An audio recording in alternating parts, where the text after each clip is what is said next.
Welcome back to my channel. आज चाहिँ मेरो च्यानलमा के बन्दैछ होला के ओके मै भन्छु। मेरो च्यानलमा आज बिरयानी बन्दैछ, चिकन बिरयानी बन्दैछ। अनि हामीसँग आज हुनुहुन्छ दिदी। हेलो। दिदीले चाहिँ प्याज काटेर रुई प्याज काटेर आँखाभरि आँसु ल्याइसक्यो नरोस्यो। अनि यता मम्मी र ड्याडी चाहिँ अदुवा लसुन केला रहेछ। Hello daddy. हेलो। अनि मेरो भाइ चाहिँ यहाँ छ। अब चाहिँ हामी चिकन म्यारिनेट गर्न जान्छौँ। अब चिकन म्यारिनेट गर्दा चाहिँ पहिला अब नुन हाल्छौँ। गाइज मैले फर्स्ट टाइम बनाउँदा हो बिरयानी, मलाई आउँदैन। अब नुन पछि मसला, तरकारी मसला हाल्छौँ। स्वाद अनुसार डालिए। अब बेसार पनि थोरै हाल्नुपर्छ। मलाई चाहिँ कामै भन्ने नि।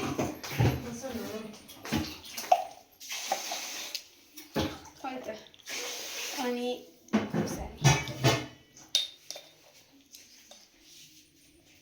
तपाईँ काम दिनु न। के काम दियो?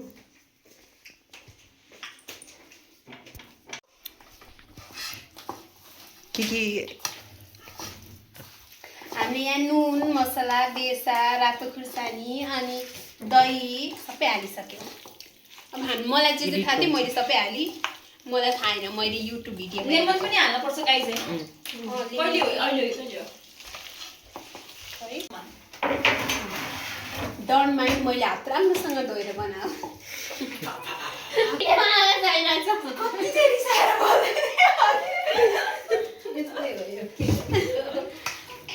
यहाँ अलिक के कम जस्तो देखेँ मैले।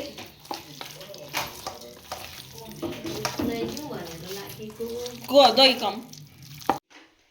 यो चाहिँ अब म्यारिनेट भइसक्यो। म्यारिनेट भएपछि 1 घन्टा जति फ्रिजमा राख्नुपर्छ, किनकि हामी यहाँभित्र राम्रोसँग मसलाहरू छिर्न पर्छ। अब हामी फ्रिजमा राख्छौँ।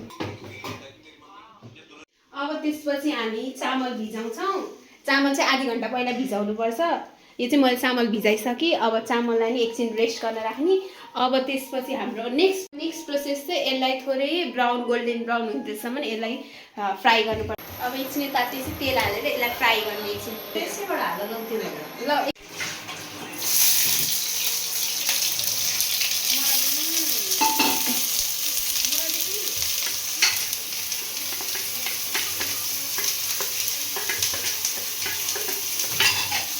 अब चाहिँ हामी यसलाई गोल्डन ब्राउन हुँदैसम्म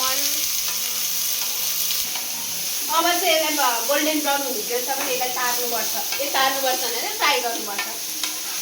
अब कहिले हुने हो? हेलो भयो होला।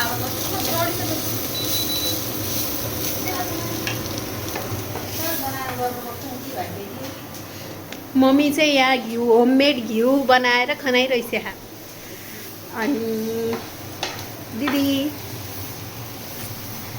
मलाई हाँस उठ्छ हो। म के भन्नु, मलाई सिकान यो काट्दै। किन काट्ने? भन्न मलाई चाहिँ के भन्न आउँछ र मम्मी, आजको कस्तो हुन्छ त बिरयानी?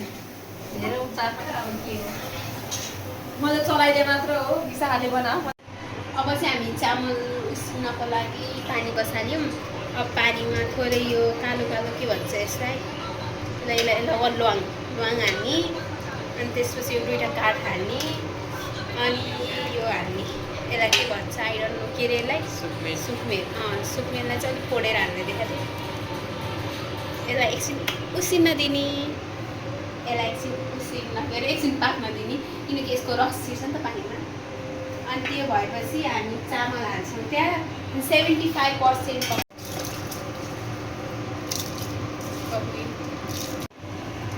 अब चाहिँ हामी घिउ पनि हाल्छौँ थोरै। यो चाहिँ दिदीले हालिरहेछ। आएर हामी त्यहाँ रेसिपी हेर्दै बनाइरहेछौँ। हाम्रो नेपाली किचनबाट है, हामी जहिले त्यसबाट हेर्छौँ। यस गाइज, ल मलाई नि देखा। They are pretty famous. बास्ना आइरहेको मिठो खाँदाखेरि चाहिँ कस्तो हुने? अब यसलाई चाहिँ हामी 75% पकाउँछौँ। अब 75% पाके कस्तो हुन्छ त्यो पनि थाहा छैन। अब हेरौँ न, एकछिन पकाउँ न। अब चाहिँ हामी म्यारिनेट गरेको चिकनलाई हाल्छौँ फ्राई गर्ने एकछिन।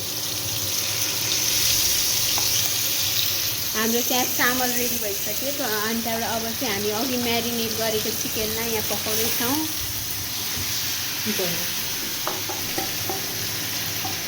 सानो आलु गरेर 10 मिनट जति छोपिन्छ। एकछिन अब यसलाई 10 मिनट पाक्नु। अब चाहिँ यतिको भएपछि यसलाई बन्द गरिदिउँ। अब चाहिँ यसलाई हामी अर्को नेक्स्ट प्रोसेस भनेको यहाँ अब यसमा घिउ हाल्नुपर्छ तल तल ताकि नटासोस्। घिउ हालेपछि यो हल्का हाल्नु, यो आधी जति हाल्नु पहिला यहाँ।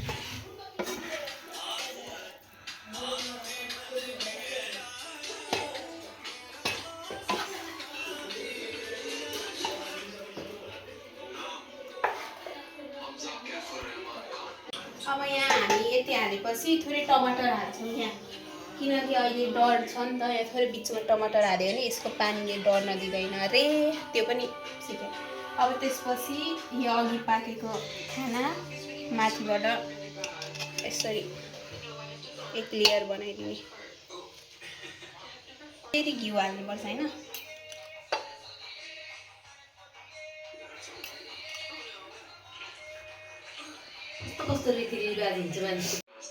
अब अघि भुटेको प्याजको पनि लेयर लगाउँ।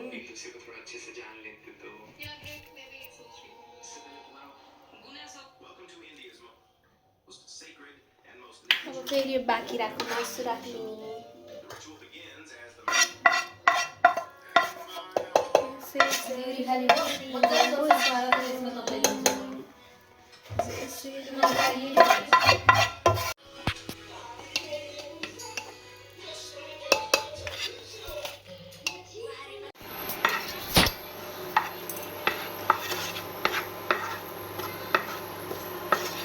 फूड कलर छैन।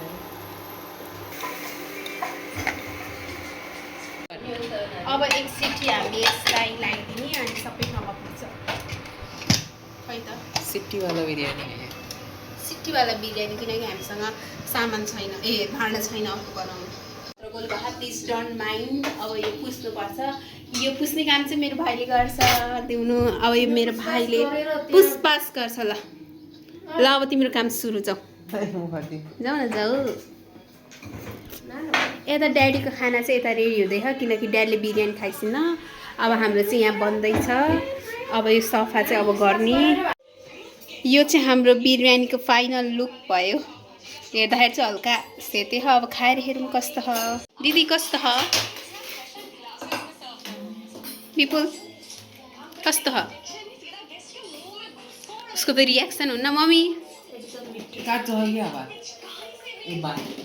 ओके मेरो चाहिँ यता छ।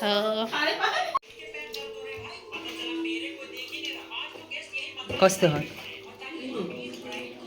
मिठो भयो गाइस। यतिको मैले बनाएको भनेको एकदम ठुलो कुरा।